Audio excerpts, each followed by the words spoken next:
How to edit a project on Skillshare. Hello everyone, welcome to today's tutorial. In this tutorial, I'll show you how you can edit a project on Skillshare. Let's go. The first step is to go to the Skillshare website and sign in. And then once you've signed in, you'll be brought to the page where you'd see all of your classes, the home page of your Skillshare account. So once you can see this, the next step is for you to go to project. And how do you do that? You do that by moving to the top right corner of the screen where you can see some icons such as sections, my classes, notifications, and then your profile icon. So click on it. After clicking on your profile icon, a drop-down menu will appear.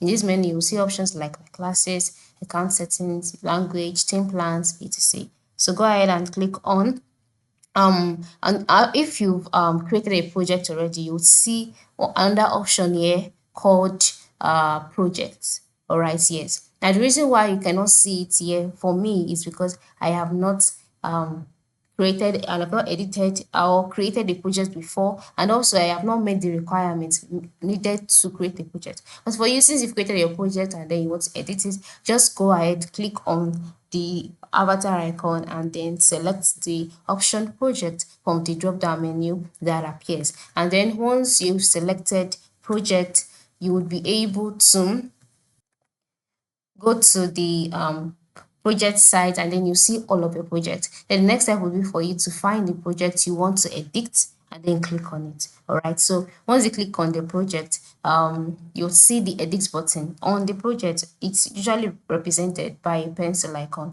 You just go ahead, click on the edit button, and then go ahead and update your project details, such as the title, the descriptions, or the images. And then once you're done making all the necessary changes, just scroll down and click on the Save Changes button, often located at the bottom part of the screen. And then once you do that, your project will be edited and all of the changes that you've made will be updated as well. So you can see how simple it is. So just log in, ensure you're logged in, ensure you meet the requirements for you to create a project, and then move to the top right corner, click on your avatar icon, click on project, go to your project, select the projects that you would like to edit, click on the pencil icon, go ahead and update whatever change you want to update. And that's it. Very simple. Thank you for watching and have a good day.